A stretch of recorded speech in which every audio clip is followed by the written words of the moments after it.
ప్రధాని మోదీ అధ్యక్షతన కేంద్ర కేబినెట్ సమావేశం కొనసాగుతోంది. మూడోసారి ప్రభుత్వ ఏర్పాటు తర్వాత తొలిసారిగా ప్రధాని నివాసంలో కేంద్ర కేబినెట్ భేటీ అయింది. కేబినెట్ భేటీలో శాఖల కేటాయింపుపైనే ప్రధాన చర్చ జరుగుతున్నట్లు తెలుస్తోంది. ఈ భేటీలోనే శాఖలు ఫైనల్ చేస్తారని టాక్ నడుస్తోంది. తెలుగు రాష్ట్రాలకు ఏ పదవులు దక్కుతాయనే అంశంపై ఆసక్తి నెలకొంది. ప్రధాన పదవులు బీజేపీ మంత్రులకే దక్కుతాయని తెలుస్తోంది. కాగా టీడీపీ, జేడీయూలు ముఖ్యమైన శాఖల కోసం పట్టుబట్టనున్నట్లు సమాచారం.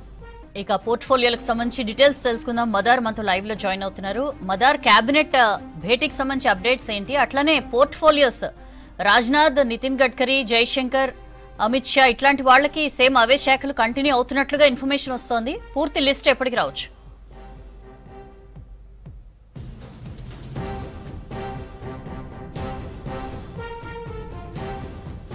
సౌజన్య, కొంత సుదీర్ఘంగానే ఈ భేటీ జరుగుతోంది. సాయంత్రం 5 గంటలకు ప్రధాని నివాసంలో కౌన్సిల్ ఆఫ్ మినిస్టర్స్ భేటీ మొదలైంది. ముఖ్యంగా 2 ప్రధానమైనటువంటి అంశాలు. ఒకటి, శాఖలకు సంబంధించిన కేటాయింపులు. నిన్నటి వరకు కేంద్ర మంత్రులుగా ఎవరవుతారు అనేటువంటి ఉత్కంఠ ఉండే. ఇవాళ కేంద్ర మంత్రులకు ఏ పోర్ట్ఫోలియోలు దక్కబోతున్నాయి? నిన్న ప్రమాణ స్వీకారం చేసినటువంటి కేంద్ర మంత్రులకు ఇవాళ శాఖల కేటాయింపుకు సంబంధించి ఈపాటికల్లా క్లారిటీ రావాల్సి ఉండే. బట్ సుదీర్ఘంగా కేబినెట్ భేటీ జరుగుతుండడంతో కొంత ఆలస్యం అవుతుంది. కేబినెట్ భేటీలోనే ఎవరెవరికి ఏ పోర్ట్ఫోలియోలు ఇస్తున్నారనే దానిపైన ప్రధాని స్వయంగా చెప్తారు అనేటువంటి సమాచారం ఉంది. కేబినెట్ భేటీ ముగిసిన తర్వాతే ఎవరెవరికి ఏ శాఖల కేటాయింపు చేశారనే దానిపైన ఒక పూర్తి స్థాయి క్లారిటీ అయితే వచ్చేటువంటి అవకాశం ఉంది.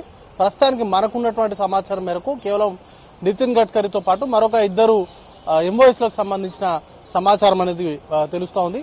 దాంట్లో నితిన్ గడ్కరీకి రోడ్ అండ్ ట్రాన్స్పోర్ట్ కి సంబంధించి ఆయన గతంలో ఏదైతే ఆయన దగ్గర శాఖ ఉందో దానికే ఇప్పుడు మరొకసారి అదే శాఖను ఆయనకు అప్పజెప్పినట్టుగా తెలుస్తూ ఉంది.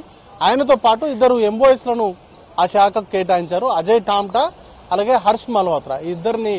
ఇద్దరు కూడా ఆ శాఖకు సంబంధించి కేంద్ర సహాయ మంత్రులుగా ఉండబోతున్నారు.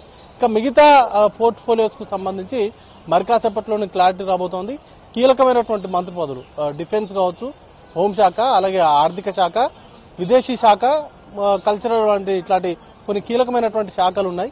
ఈ 5-6 శాఖల్ని బీజేపీకి సంబంధించిన నేతలకే కట్టబెట్టేటువంటి అవకాశం ఉంది. అఫ్కోర్స్ మొత్తం కేబినెట్ లో కూడా బీజేపీకి సంబంధించిన నేతల డామినేషన్ ఎక్కువ ఉంది కాబట్టి వారికే కీలకమైనటువంటి పోర్ట్ఫోలియోలు దక్కేటువంటి అవకాశం ఉంది. మిత్రపక్షాలకు కేవలం 11 మందే ఉన్నారు కాబట్టి మిగతా వాటికి సంబంధించినటువంటి శాఖలను కూడా కేటాయించేటువంటి అవకాశం ఉంటుంది. మొత్తంగా 30 మంది కేంద్ర మంత్రులు, 5గురికి స్వతంత్ర హోదా ఉంది. దాంతోపాటు ఒక 36 మంది ఎంఓఎస్లుగా సహాయ శాఖ మంత్రులుగా ఉండబోతున్నారు కాబట్టి వారికి సంబంధించిన శాఖల కేటాయింపు అనేది కొంత డిస్కషన్ అనేది కూడా నడుస్తున్నట్టు తెలుస్తుంది.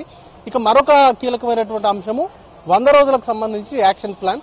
100 రోజుల యాక్షన్ ప్లాన్ పైనే ప్రస్తుతం బీజేపీకి సంబంధించిన నేతలు ఫోకస్ పెట్టారు. ప్రధాని మోడీ స్వయంగా 100 రోజులకు సంబంధించినటువంటి యాక్షన్ ప్లాన్ ఏ విధంగా ఉండబోతుంది అనే దానిపైన మంత్రులకు కొంత మేరకు దిశానిర్దేశం నిన్న జరిగినటువంటి మీటింగ్ లో చేశారు. ప్రజలతో ఏ విధంగా ఉండాలి, ఇటు కేంద్ర మంత్రులుగా బాధ్యతలు చేపట్టిన తర్వాత ఆఫీస్ స్టాఫ్ తో ఎలా మెలగాలి, వీటన్నిటికి సంబంధించి కూడా కొంత నిన్న దిశానిర్దేశం చేశారు. ఇక ఈ రోజు ఈ 100 రోజులకు సంబంధించి నెక్స్ట్ కమింగ్ అప్ 100 డేస్ లో తీసుకోవాల్సినటువంటి ప్లాన్స్ కు సంబంధించి ఏ విధంగా వెళ్ళాలి, రూట్ మ్యాప్ కు సంబంధించి డీప్ డిస్కషన్ అనేది కూడా జరుగుతూ ఉన్నట్టు తెలుస్తోంది.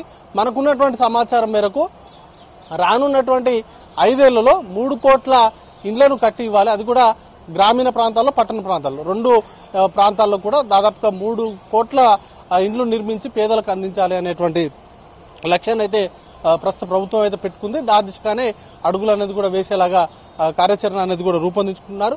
ఇప్పటికే 10 ఏళ్లలో 4.21 కోట్లకు సంబంధించి ఇండ్లు అనేది కూడా కట్టి ఇచ్చారు.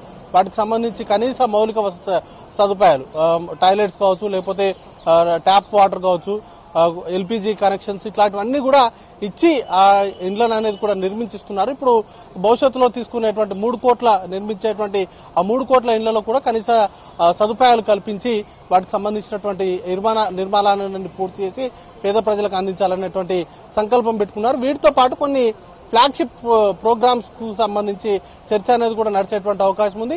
కేబినెట్ భేటీ ముగిసిన తర్వాత వాటికి సంబంధించిన బ్రీఫింగ్ అనేది ఉంటుంది. శాఖలకు సంబంధించి కూడా కీ పోర్ట్ఫోలియోస్ ఎవరైతే సీనియర్ మంత్రులు ఉన్నారో వారి దగ్గర ఉన్నటువంటి శాఖలకు సంబంధించి వారికే అప్పచెప్పేటువంటి అవకాశాలు ఎక్కువ కనపడుతున్నాయి.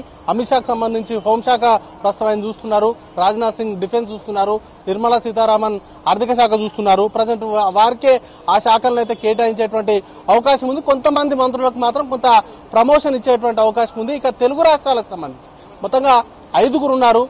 తెలంగాణ నుంచి 2, బండి సంజయ్, కిషన్ రెడ్డి 2 ఉన్నారు.